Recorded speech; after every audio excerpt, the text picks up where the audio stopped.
So we're going to review season 2 today, and you've had a chance to actually recently watch all of season 2. I never got a chance to rewatch season 2, so I might be a bit fuzzy on some of the details, but with this recap helping us, hopefully we'll be able to, it'll help me remember, and then we can kind of go from there. So let's get started here.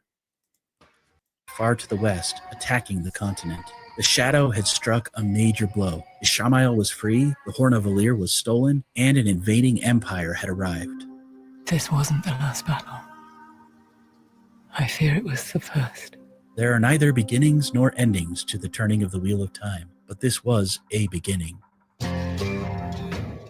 Season 2 picked up months later, with the group once again separated. Rand hid in Cairhien, struggling with his powers. Seeking to learn how to channel and to hold off the madness, he found Logain, the false dragon, but Logain was already insane and couldn't help. Rand also connected with a mysterious innkeeper, Selene. Ishamael, now fully free, wove a careful web, conspiring with the invading Shanchan Empire and others, directing... Okay, so I had forgotten that Logain reappears in the show, and I'm pretty sure Moiraine had taken Rand there to potentially learn how to channel, maybe from Logain. I forget exactly what her rationale was for taking him there. And then I know Ishmael was released, and Ishmael is considered, he was the second hand to the Dark One, correct? He was like the highest ranking of the 13. Yeah, he was the right-hand man. He was like first in command or whatever. Okay. And her premise for taking Logain there was ostensibly so that he could be spared the poking and proddings of the yellow and brown Ajahs. Yeah, but what was her rationale for taking Rand to Logain? She set them up so they could get together so that Logain could teach Rand how to channel. Okay, that's what I thought. Okay.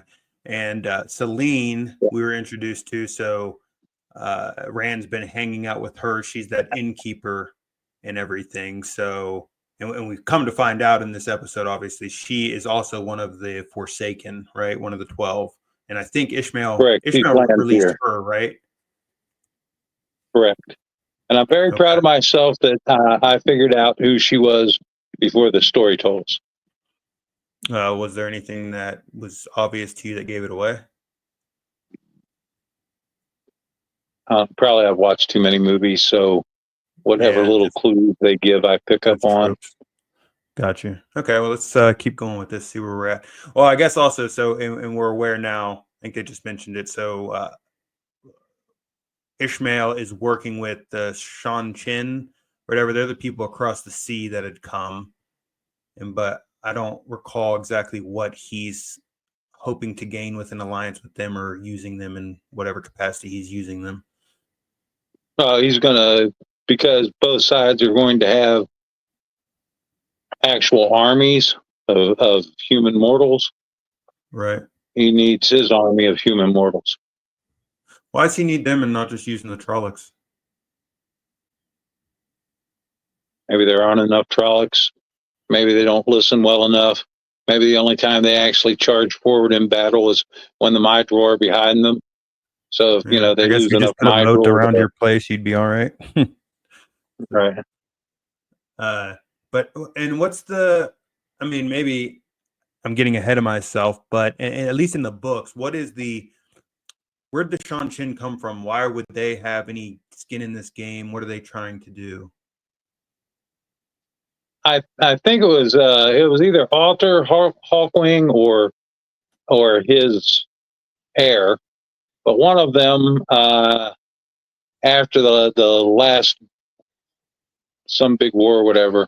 Anyway, one of them decided to go across the ocean. No one had ever been before. So when they left, that's when the old empire broke up and became all these different countries. And now they've been over there for, however many hundreds of years or whatever. And they went over to this new continent. They conquered, they established a new dynasty, and now they're coming back so that they can have both continents under the control of the royal family. Okay. Let's keep going here. Every major player toward Falm. He gathered all of the Forsaken seals, but released just one of them, Lanfear, who hid as Selene and rekindled her obsession with Luz Theron through Rand. Meanwhile, Moiraine, cut off from the One Power, sought answers while she and Lan struggled with their fractured bond. They stayed with Aes Sedai's sisters, Varen and Adelius. Varen.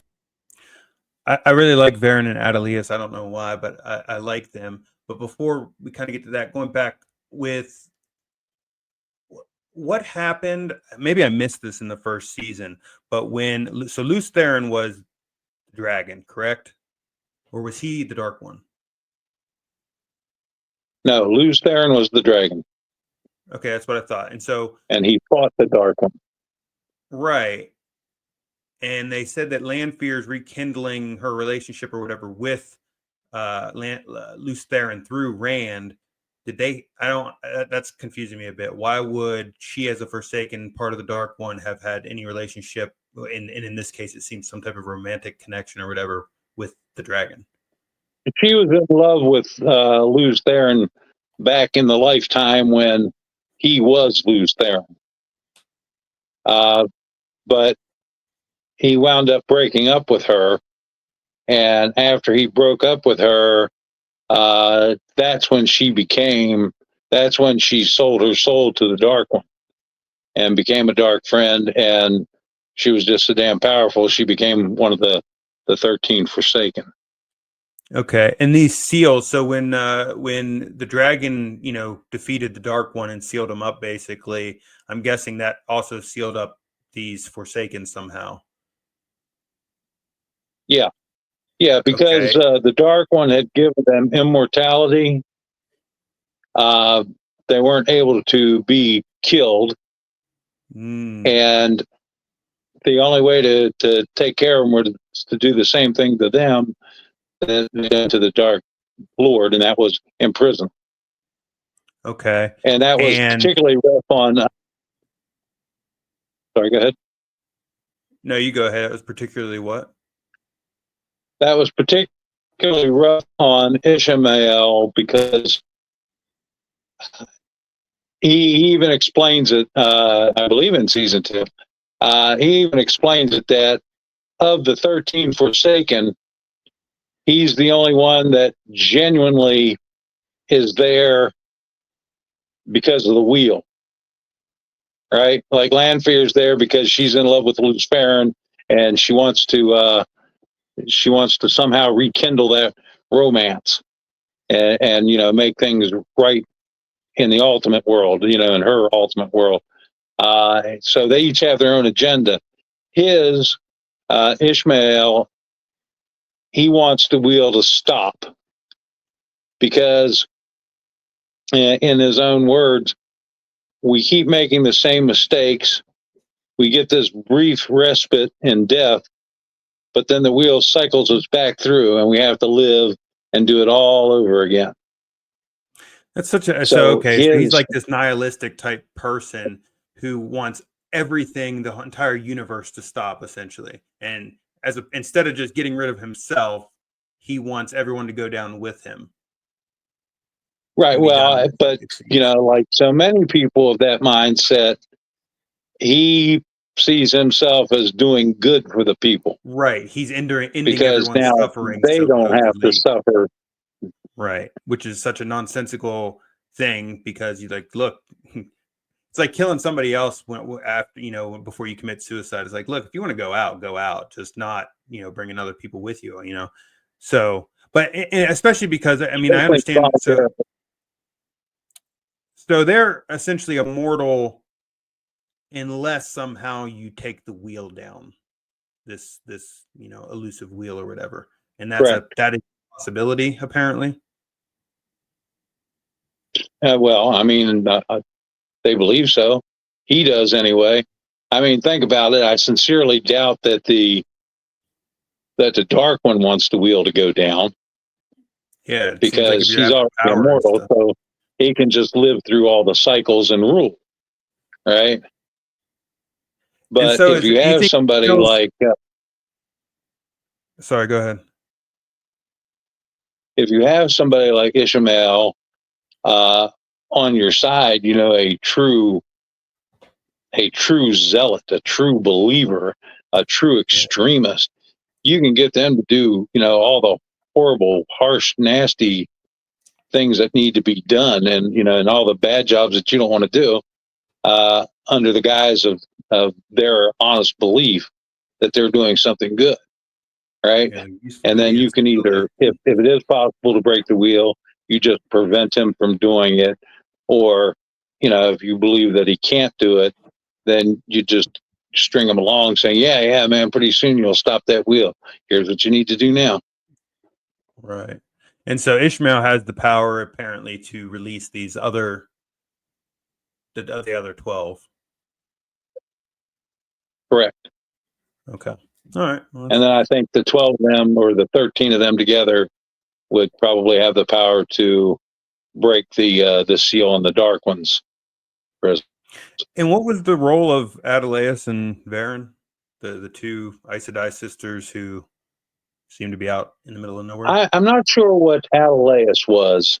I think they were both browns, but Adelaus may have been a green, because she certainly does have, an overactive sex drive, which is one of the reasons why I like her character. And then Varen is just, very studious and bookwormish, and I like that. Yeah, I like those two sisters a lot.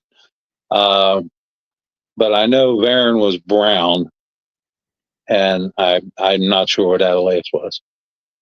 Okay. And a brown Aja scholar seemed to know too much of Moraine's mission, but became a valuable ally. There it is. I wanted to know how far you go for the dragon if you're to lead him to victory. For a time, Lan and Moiraine parted ways. Lan joined Alana and her two warders, Ivan and Maxim, who would also prove to be essential allies. At the White Tower, Egwene and Nynaeve trained as novices. During their training, they learned more about the complex weaves of the One Power. Nynaeve's raw power impressed the Aes Sedai, leading her to... Whenever it comes to power in this universe, right? This isn't one of those in the universe where the idea of magic, you have to sacrifice something to be able to use it, right? This is basically just an unlimited power source that you can tap into, but you're not having to sacrifice anything for that, correct? I mean, outside of you can get fatigued, as with anything else, whenever you're channeling and whatnot. Right, and you can accidentally take too much and burn yourself out. Okay. So while the source itself might be unlimited, your capacity to use it is not, which is one of the reasons why they have the Turangril and the Sahangril and all those other things, right, that different artifacts that help them. But to help. Okay.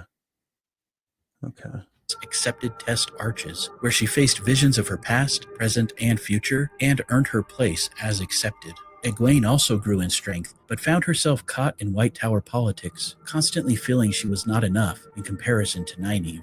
Egwene... Now, you had mentioned that testing part, the 3 rings, is that what it's called? 3 arches. The 3 arches. You said that the three rings are in Ruadan. I'm sorry. You said that you had thought that they did a good job portraying the 3 arches, correct? Yeah. And and granted, the 3 rings are in Ruadan, however they say it. Ruidian is how they say it on here. The 3 rings are in Ruidian, and the 3 arches are in the tower. Okay, and every novice has to go through this, pass that test, essentially, to be able to become a quote-unquote full sister? No, to become an accepted. Oh, an accepted, okay. Full sister, I guess, is whenever you're done with all your you training. go novice, which is like recruit, and then you go, accepted, which, now you're a sailor or a soldier or whatever, and then you become full Aes Sedai, which would, make you a lieutenant or whatever. And then, of course, you start climbing the ranks. Egwene befriended Elaine Trakand, the Andorran heir, who joined her in her novice training. I'm Elaine Trakand, daughter heir of Andor. You were my subject. Matt, imprisoned by Leandrin, befriended Min, whose visions... Oh yeah, I forgot in this season, so it's obviously a new Matt character, or new actor playing Matt. How have you thought of the difference in the two actors so far? Dude, I went from having Matt in the book as a kid, and a teen, granted, mid to late teens, but a teen, to early 20s in the first character. And this guy, he's got to be late 20s, early 30s. It just, but fortunately, they have all the different pieces that the books had, but they're gluing them together differently. So I'm starting to be able to get past my biases that were created by my memory of the book. So yeah, I'm not happy with him. And Min really, really threw me, because I don't know, if you read Min in the book, she was kind of in my head like a little grunger, punker, goth chick, whatever, and now here she is. She's a full grown woman. She works as a bartender and all this stuff. So yeah, that threw me a little bit too.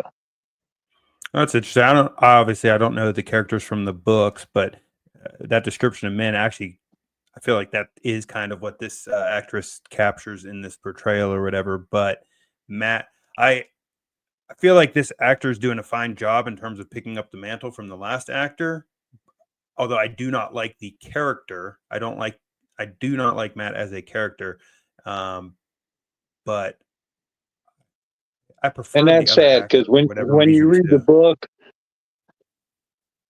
I think when you read the book, you will like Matt as a character.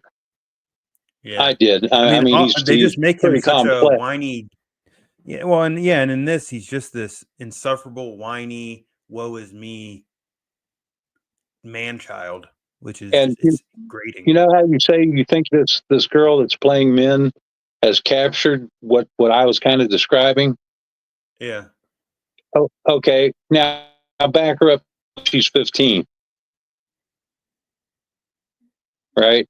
Yeah. And that, instead of a full-grown woman, back that same personality, that same vibe, that all that up, but back up till she's 15, 16 years old. Yeah, she'd probably be a lot more rambunctious with it.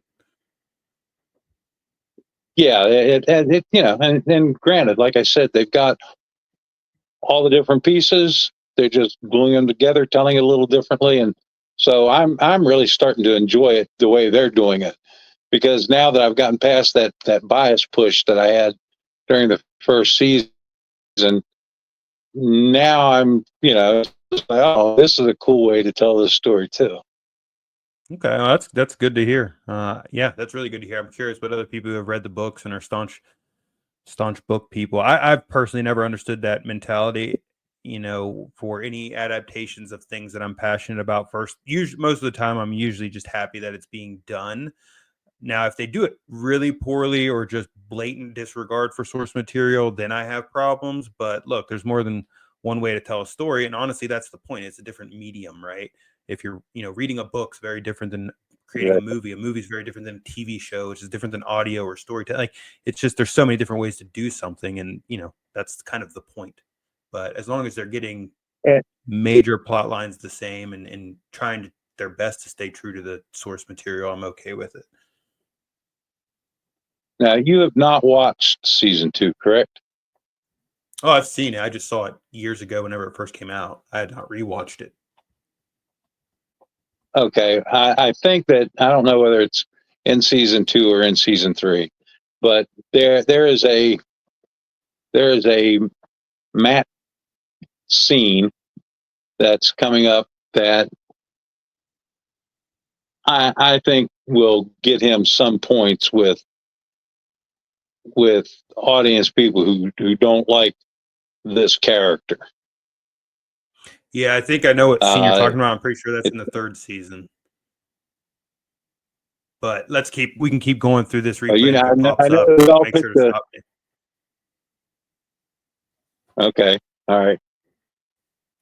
Warned he would find the Shatter Logoth dagger again and stab Rand. Leandrin, revealed as Black Aja, later handed Nynaeve, Egwene, and Elaine over to the invading Shanchan, who enslave and control women who can channel using an Adom collar. Egwene was captured, but Nynaeve and Elaine were able to escape and hide in Falme. Perrin and Loial, along with some Borderlander soldiers, pursued Padan Fain and the stolen Horn of Valir. Perrin met Elias Machira, a wolf brother, who helped him understand his affinity to wolves. Okay, so there was a lot there to unpack. And let me just see. Did you have any thoughts first? My only thought with this was that they kind of snuck Elias in on me. And I've been tempted to go back and rewatch that scene because, you know, they're up there, they're with the Shanarans and this and that. And then they go out tracking Padan Fain down. And there's like this one mention of the tracker guy, right? And then the next thing you know, Perrin's talking to Elias. And I'm like, oh, they snuck him in. You know, in the book, he is introduced way, way earlier, right after Shadow Logar. And he is not at all what I pictured from the book, but I really like this portrayal of Elias. No, that's sure promising to hear from show creators and things like that. So you're probably a lot of the stuff that I'm thinking of, it's not occurring to you because you're more familiar with the material. So the San Chin, for example, they remind me. I don't recall, why do they enslave certain women? Is it women who can channel or those who can't? Because it's women who can channel. Okay, so they're similar to the White Cloaks in that sense. Is that right? Well, I mean, the White Cloaks believe that the Aes Sedai are witches. If you're a woman and you can channel, then by default you must be in with the Dark One. The White Cloaks don't believe that you're necessarily in with the Dark One, but because they have such a rigid caste system in their empire, if you can channel, you must be subservient to the will of the ruling family, and that is how you reach your potential in the world of goodness. Okay, I think you meant you said White Cloaks the second time, but I think you meant the San Chin then. So the San Chin don't have a problem using that power as long as they're the ones controlling it. And to control it, they have to use this device, correct, the collaring and stuff. Okay. And okay, that makes sense. And then with Elias, so Perrin gets introduced to Elias. I liked Elias as well. I've liked him so far. So let's keep moving on then and see what happens. Brother, they call us. I am them. So are you. He also formed a connection with Hopper, a wolf who dreamt of flying. Hopper. That's his name. Close enough. Captured by the Shanchan, Perrin witnessed their brutality, including Uno's execution. Those who will not swear the oaths will have the oaths sworn for them. I'm curious, in the books, was there mention of these fingernail things? Because I have no idea what it is. It just this is something they came up with, or was there a purpose to this? It's funny because you know how they keep blending everything, like the White Cloaks are part Templar, part Inquisition, and the Thinkers are part Gypsy and part Quaker, stuff like that. That fingernail thing was a big deal in the ancient Chinese bureaucracy, right? They would grow their fingernails long because it was a sign showing that, they had servants to do shit for them. They didn't need to do it with their own hands. That's interesting. But their expansionist policy is very Mongolian, very Roman, very Alexander the Great. And of course, they're doing it with a navy. And it's funny to me that their ships look very much, or at least the sails look very much like Chinese junks.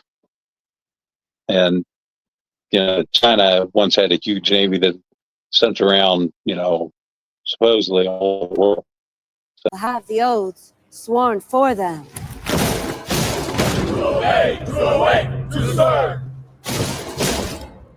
Perrin escaped and helped to save an Aiel warrior named Avienda from a White Cloak cage. How'd you like this introduction? Yeah, I kept trying to think, how did they meet Avienda? In the book, I can't remember. So yeah, this one works for me. Well, I was more so it threw me for a loop whenever, we've talked about this before, the whole modern day diversity stuff and where it's not fitting. So you've got this dreadlocked ginger mixed race girl, it would seem.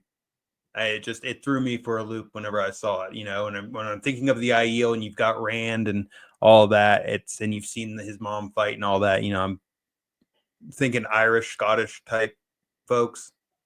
So right, that's what threw but me. Remember, man, a lot of Middle Easterners in present day have really orange hair. Maybe in present I have day, a couple but buddies. also not Middle Eastern. Yeah, present day Middle Eastern. I said that may even be true for modern days, but I also said she is not Middle Eastern. First of all, secondly, granted, it doesn't. As you are introduced to more of the folks, it makes less sense because it's who the hell were her parents? Like who's mating right. here? But I have a theory on it. Well, go ahead. Let's hear it. If you can suspend the process of homogenization, think about it. 3,000 years ago in their history, they were a very Jetsons-like world, right? Mm-hmm. They had huge cities. They had technology, all kinds of more advanced than we are right now, space age technology. They had all this stuff. They just also had magic. And they were very mixed in their cities, just as we are here in the United States, right? Because if you go to any major city here, and granted, it's usually not all swirled up, but you have pockets of people from everywhere, right? So when society collapsed 1,000 years ago, these people survived. All these, the people in this town may have all been wiped out, but over in this town, they had these various races, and they all survived. And granted, after 3,000 years, they're all going to probably blend and become a distinct racial type. But if you can, say, all right, well, maybe it takes longer, or whatever. Maybe they stayed within their small cliques in the community, and that's why they're still there. But they were in the community, so as a whole, they came together as a community, but still kept their, some racial difference. But that's how these mixed groups of people can be explained in a ancient agrarian society, because it is from a more advanced, more mixed society that broke apart. I think that's a good explanation, and it's not that I have anything wrong with this. Honestly, this is something that I'm constantly having to do more over the past decade or so in watching things.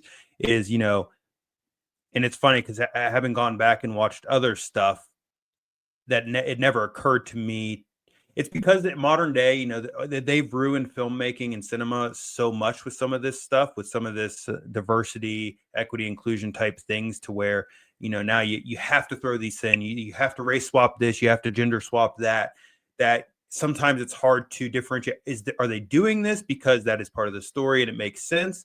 Are they doing it for this agenda or that agenda? And so sometimes that can be a bit confusing. I will say though, or I will ask, were they distinct in the books? Like, were certain characters or populations of people described as a specific way to where, well, it actually doesn't Yeah. make sense Oh, if yeah. you Yeah. right. Well, So no, well, no. for the show I to mean, do it, maybe, but for the book, for the book, it doesn't. But because this is a science fiction fantasy set on a completely different world or on a completely different time frame, if it's on this world, it's still, to me, we can at least use that. If you go back to like the Vikings, right, and they're showing Ragnar Lothbrok, and he's hanging out with some black Judes and a Chinese chick, and well, they did that in the enjoying Vikings. opium, for Remember, Christ's sake. they had a female Yeah, black that's why I leader. stopped Like, what the watching. hell is this? It's Yeah, exactly. I stupid. mean, It's like, this didn't happen, right? So yeah, if it does that and it gets stupid, then I can't, and I can't get my head around it. Then yeah, it kind of ruins it. But with this one, okay, let's suspend homogenization for a while, and it kind of works. Now, I will say this: I think that if you're going to do this kind of thing where you just say, well, everybody has to be included, right? Then do it all away. Put all the characters' names in a bucket, and random people, doesn't matter what gender, doesn't matter what race, doesn't matter what language they speak, they come in and they pick that name out of the hat, and that's who they are. So if you're doing something on the Revolutionary War, George Washington might be a Vietnamese female. Oh, see, isn't that funny though? They're Whatever. not willing to go that far, right? Because that would really change this story, for example, right? So, if, for example, Rand was a some dwarf actor of Chinese descent picked Rand, and they have dark black hair. Well, that entirely defeats the description of the Aiel, which are redheaded. So, and that's my problem with this type of stuff. Often now in this show, I don't think it's too egregious in some ways.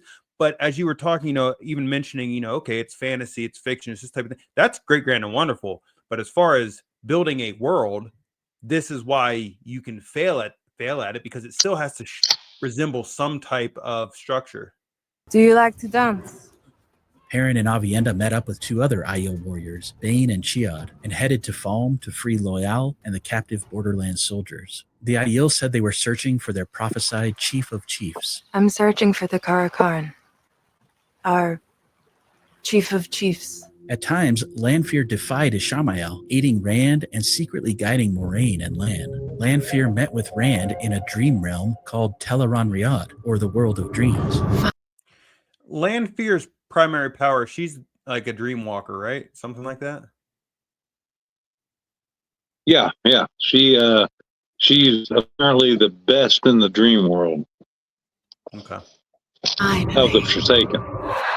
She also met with Ishamael in the dream world. At one point, Rand and Egwene saw each other in Teleron Riad, thanks to Lanfear. Lanfear used some secret method to quickly get Mat to Falm. Who are you? How did I get here? That's my little secret. Lanfear also manipulated Liandrin to mess with Moiraine and Swan in Cairhien. While in Cairhien, a city known for political intrigue, Rand was trapped by Swan and other Aes Sedai. Lanfear intervened, allowing Rand to escape. Thanks to Lan's research, Rand was able to restore Moraine's ability to channel. She assumed Ishamael had stilled her at the Eye, permanently blocking her from ever channeling again. But Ishamael had only shielded her with a complex weave that only a male channeler could see and unravel.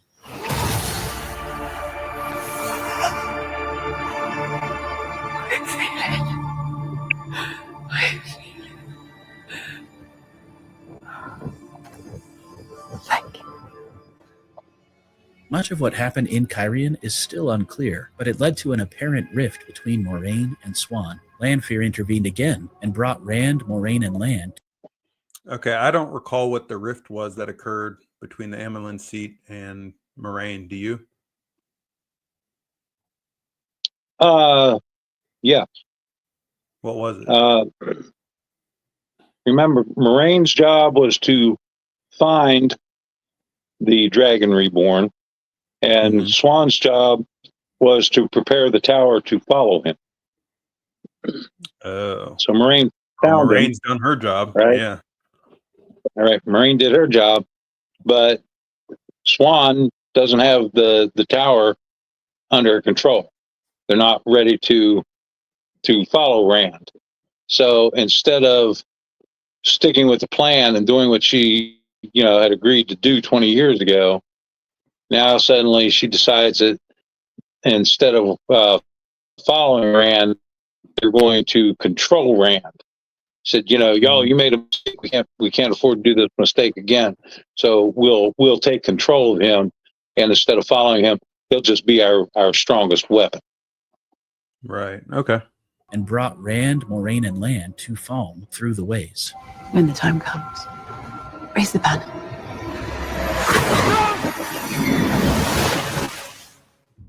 Meanwhile, Egwene suffered as a Damane, enduring brutal training from her Suldam, Rena. Though terrible, it increased Egwene's strength and hardened her resolve. Nynaeve and Elaine, hiding in Falm, sought a way to free her and learned that Suldam can also channel the One Power. This dirty little secret, if discovered by the general Shan-Chan population, could destroy the Empire. All right. You're gonna have to break that down for me. So, first of all, was Egwene captured in the books? And was this anything meaningful? Did she learn more about her power and stuff? Like, was it a useful capture to her, even though it was, obviously a capture? Yes, both in the movie and in the book. She was captured, and in both she really upped her ability to do battle magic, basically. Okay. And they said right there at the end that they figured out. I actually don't recall what it was that they said. That I had a question about. Sought a way to free her and learned that Suldam can also channel the Suldam. Those are the ones that are controlling the people who can channel. Yes. Is that right? Right. And so apparently, are the callers only supposed to be able to work on people who can channel? Yes, the callers only work on people who can channel. And if you notice throughout the show, when the Sanchan go through a town, they take that one how they call them, the girls with the collars on their neck, the domain. They take that one domain, and she points at the different girls. Well, that's because she can see their power, right? Right. So she points at them because she can see that they have the ability to channel, and they take them and they make them domain. The thing is that the Soul Dam can also channel,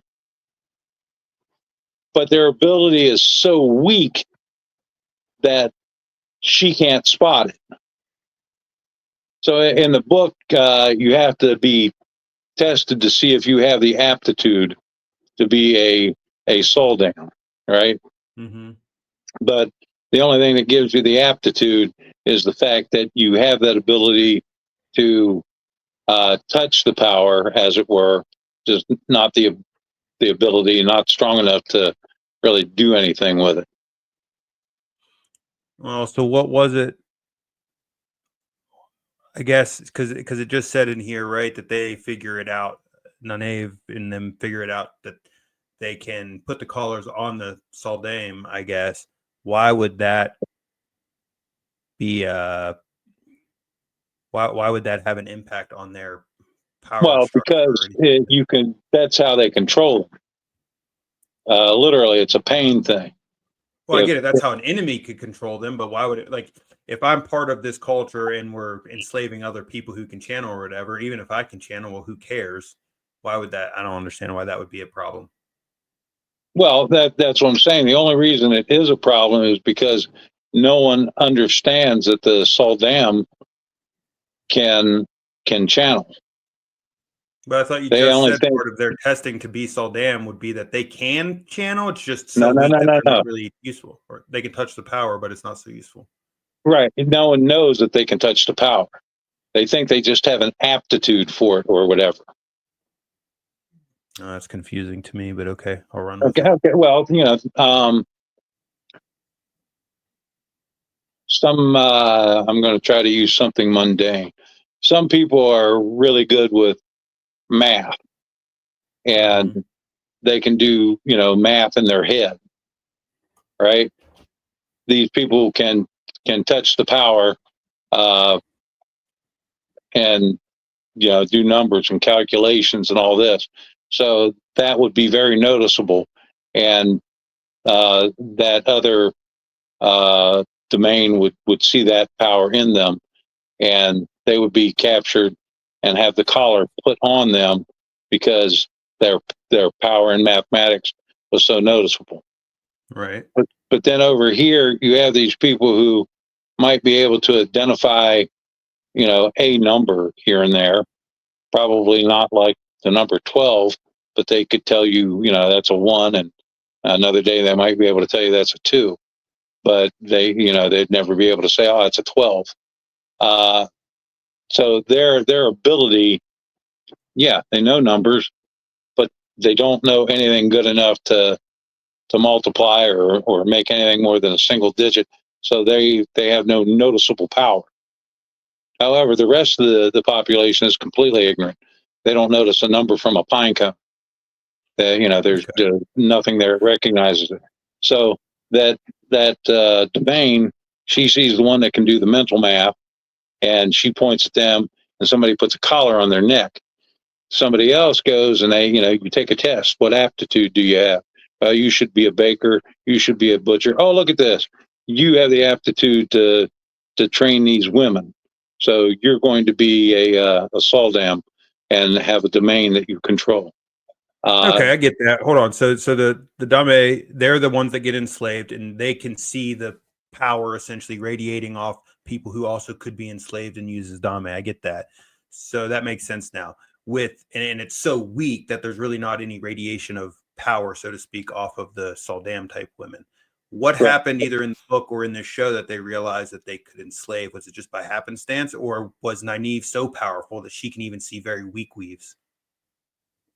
No, actually, it had nothing to do with Nynaeve. It was Egwene. Egwene, while she was fighting it, couldn't figure out why the hell this woman could control her. How is it that you can control me and you can force me to use my ability to channel? Where are you getting this ability to control my ability?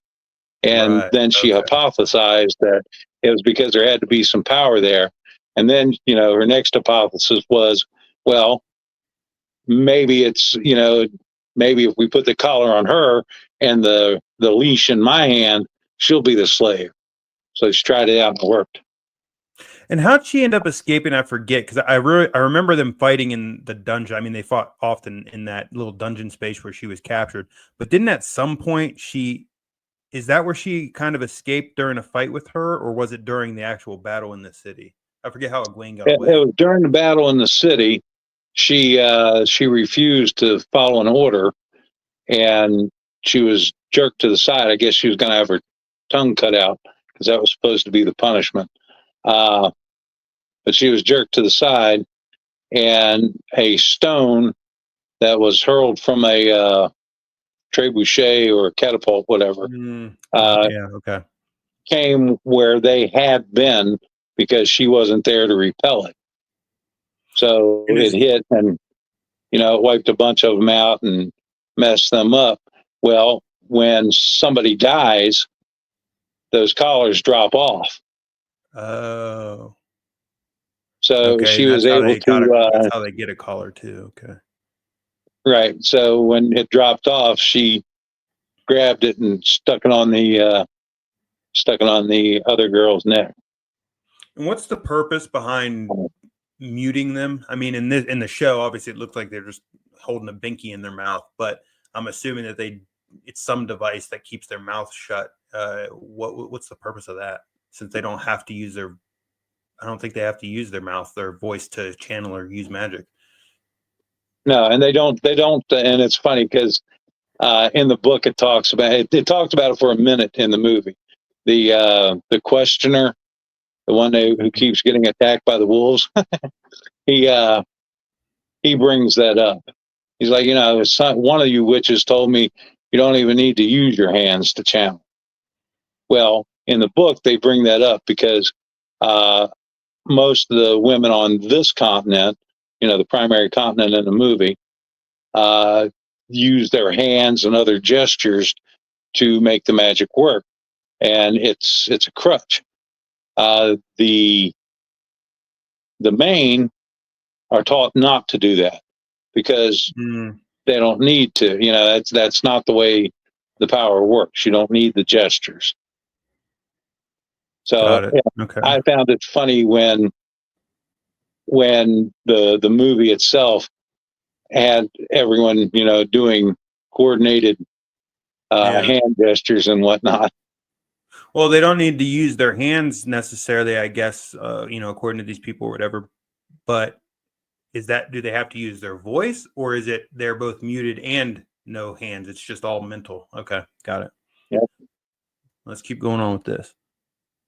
The one power. This dirty little secret, if discovered by the general Shanchan population, could destroy the Empire. Using this... That makes more sense. Okay, the general population would then realize, because they're being subjugated, it would seem, by the Saldam and power structure and stuff, so they could potentially rise up knowing that they could also, I guess, or is it that the general population has been brought to believe that channeling is wrong, and so if they found out that the Saldam could channel, then that just throws a huge monkey wrench into the ideology of this place? Honestly, we never know, because all that is based on the other continent where they created this empire. So we never see the common people from there. The only ones that we see from that continent are the royal family and their retainers, their soldiers, their bureaucrats. But I would guess that it's kind of like when different religions held sway hand in hand with the different political factions. So the various kings in Europe in conjunction with the Catholic Church, right? So if suddenly the belief in the Catholic Church was suspended or lessened or lost, then things went kind of crazy, and we saw that first with Henry VIII when he stepped away from the Catholic Church, and they wound up seizing the church's property and seizing the killing the priests and bishops and all that. And then it went on with the Protestants and the Catholics killing each other for a couple centuries. And I think that's the kind of, it could bring society down that they're talking about here. Right. Okay.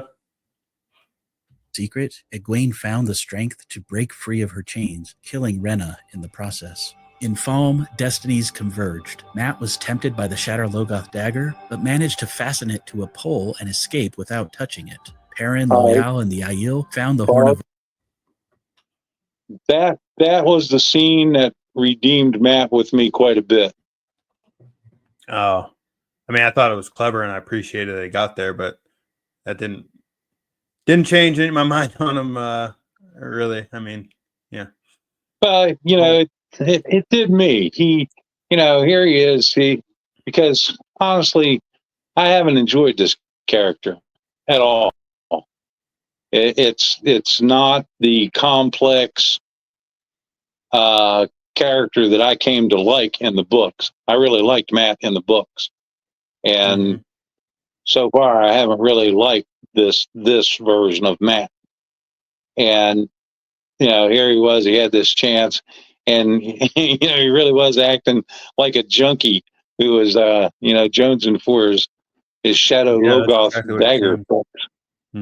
And then he uses that mental agility to figure out a way to handle the problem. And I like that. I'm like, all right, cool. Maybe he's finally starting that character arc where he's going to redeem himself and come back to being the character that I liked from the book. Okay. Yeah, I get that. And again, I appreciated that too, that scene and whatnot. But as far as the latter half of what you said, has yet to be the case, even in the rest of this season, at least, in my opinion. But let's keep going here. Valir with Lanfear's help and reconnected with Matt, who used his dagger to open the case containing the horn. Perrin was attacked by the same White Cloak who had tortured him in Season 1, but then he was saved by Hopper. Another White Cloak, Bornhald, killed Hopper with an axe. Perrin's eye... I appreciate that they're using real dogs/wolves in this instead of trying to CGI them. I think that's a great addition. Yes. And I'm curious, Loyal, the Ogier, are they trained in battle and whatnot? Like, do they know how to fight, and they're just more, they tend not to? I think that, like a lot of medieval people in our world, it was very common for them to carry a quarterstaff, both as a hiking, walking aid and as a means of self-defense. So, while they may not have trained like at a military academy with it, I'm sure all kids and whatnot in medieval Europe and a lot of other nations around the world had some basic, training from their parents and community. I mean, they almost had to. If you're a shepherd and you're out there, what did you have? Well, you had a big stick, right? And you had a sling. So you're going to learn to use these two things.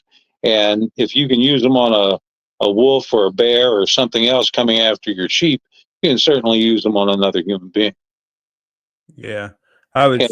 They remind me a bit of maybe like the Ents from Lord of the Rings, where they tend to not get involved in much of anything. They're just around historical type things. But if the need come, they're so big, strong. They're just dangerous as an outcome of being them. So maybe they don't need right. And that's what I'm saying. In the book, Loyal was, he is as big as a Trolloc, and his quarterstaff was essentially a small log. So, if I'm a pretty big guy, and if I hit you with a quarterstaff, it's going to hurt. If Loyal hit you with a quarterstaff, you're a dead person. Right. Yeah. And how did you think? Because we had talked about Hopper a little bit before, and I forgot that he did. They did mention that he wanted to fly, which is why he had the name and everything. How did you think that they did with the portrayal with the wolves and Hopper and everything else? And it seemed like Hopper would have had a more prominent role, longer lasting. I don't know if that was he did in the book. Okay, yeah. In the book, they got again, and book has the advantage that it was 14 volumes of like 800 pages each. They really got to go in depth in things that a movie, even a series, over a couple years, it's still a matter of hours versus hundreds of hours of reading time. But I will tell you, like so many movies, this is the only part where I got misty was when Hopper died. And that's what I mean. In the book, was most of the companionship, was it things like they're out and about and maybe Hopper brings back food for them, does some rabbit hunting type of stuff, or was he more involved, like actually fighting, doing other types of stuff?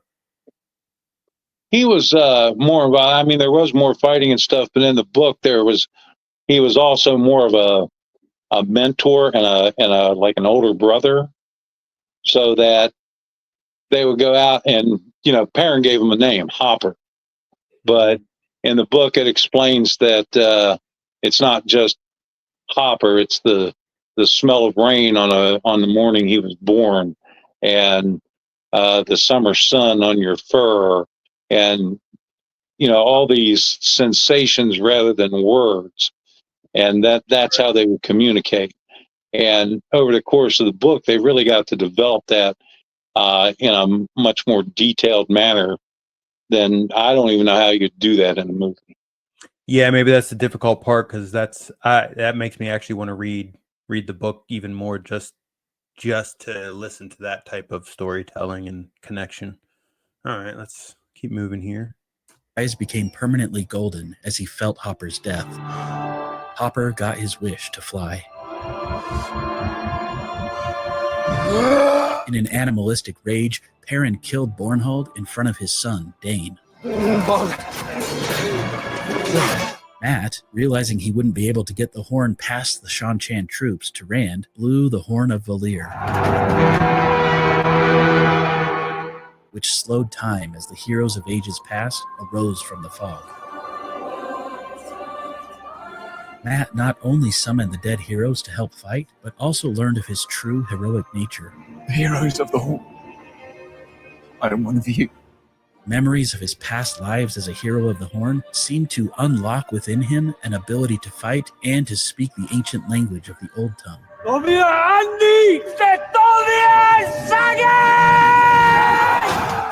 We also learned that Uno, the Borderlander soldier who previously died, is a hero of the Horn. He gave his shield to Perrin during the fight. Rand, realizing he could not run from who he was.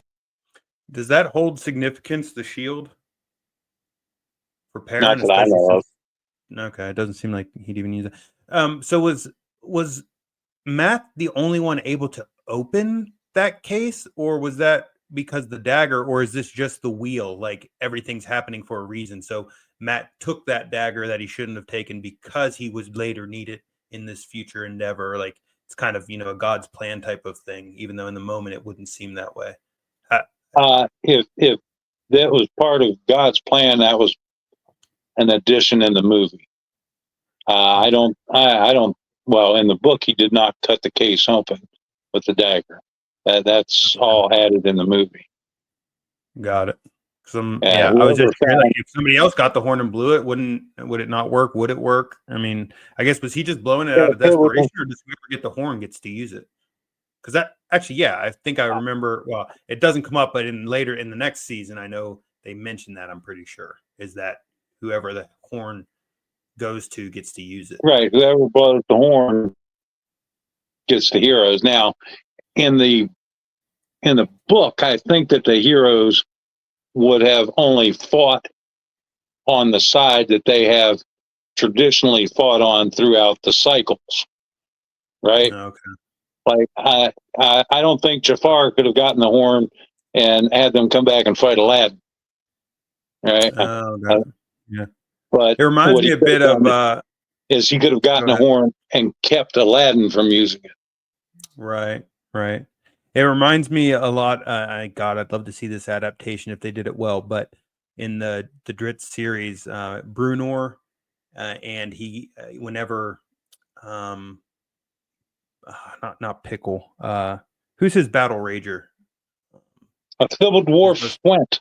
Yeah, Thibault Dwarf Quint. When he becomes like the vampire or whatever, and I think he ends up getting him locked into a horn so that he can recall him and whatnot. Do you recall that? Now, I remember afterwards when he's a free spirit vampire in Gauntlet Grim.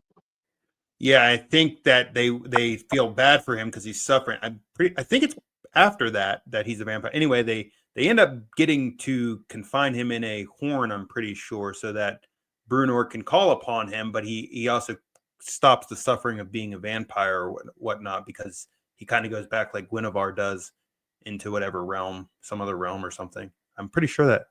I'm like positive. I'll check on that after this. I don't remember that. Yeah, let's keep moving on this one. Buzz faced Ishamael on the tower above the city as his friends arrived to help. In an attempt to kill Ishamael, Matt accidentally stabbed Rand with his makeshift cursed spear, leaving Rand with a nearly unhealable wound. Egwene held Ishamael off for a time, but then Perrin was able to use the magic shield from Uno to block Ishamael's attacks, while Elaine attempted to heal Rand's wound, leaving a nasty, half-healed scar. Moiraine, left far away by Lanfear, rebonded Lan and unleashed the One Power to change the tide of battle. As the group united on the tower, combining their strength and Taviran nature, Rand was able to kill Ishamael with his father's heron-marked sword, heated by the One Power. The sword was destroyed, and Rand was left with a heron mark branded into his palm. Ishamael almost seemed grateful to Rand as he died. It's beautiful. Well, kind of going back to our previous comments, this seems to be, in a sense, what Ishmael wanted, right? Was to be done with everything.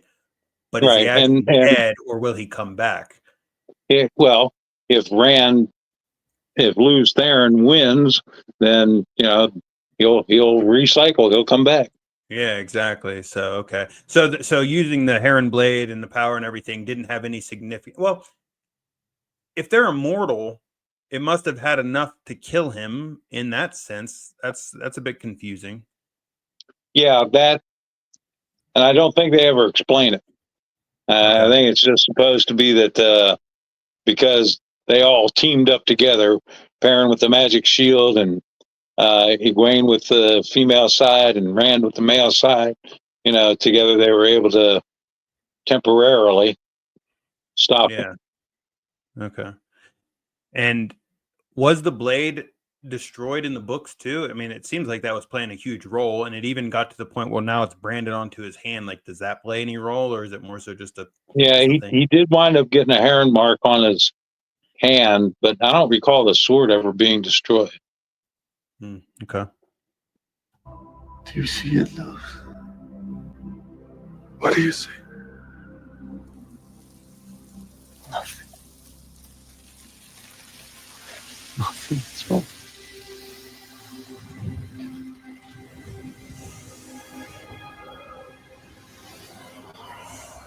The season ended with Moiraine channeling a dragon of fire above the city, publicly declaring Rand al'Thor as the Dragon Reborn. Kara.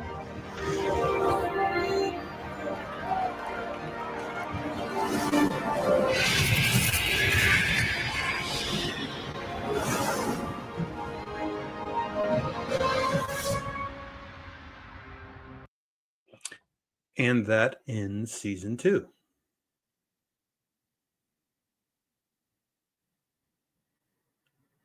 Any additional comments on, I guess, that season, or anything that we didn't cover? Let me think a little or anything bit. that you're looking forward to in the next season? Hoping to see? I'll probably think of a few more things, but here's one real quick. Remember when Moiraine and Rand, right after Moiraine temporarily killed Lanfear, and they were running? Yeah. And they go and get the horses, and they ride away, and that poor guy pulls up on his horse, and she talks to him for a minute, then she kills him and takes the horse. Mm-hmm. Do you remember what she said? No. Said, "Oh, horse, is there anything slower?" And that goes back to she lived 3,000 years ago when they had teleportation and traveling discs, and the ways were covered with fruit trees, and you could walk 10 minutes and go from one side of the continent to the other, and all this stuff. So now here she is, cast back in a more primitive society Stone where Age. Yeah. right, where the horse is the fastest thing. That kind of tickled me. I like a lot of the little weird things that they had in. I don't recall Moiraine ever being that overtly murderous in the books. But she was, of course, to be honest, I also don't recall you ever meeting her sister in the books. And I like the character of her sister. Oh, yeah. Yeah, I forgot that was in this season. I didn't mention it there in the video, but yeah, I remember them meeting. Well, all right. Well, we will wrap this up, and then we'll get back at it here with the up-to-date season 3, because that should be ending very soon. We'll catch you on the next one. Okie dokie.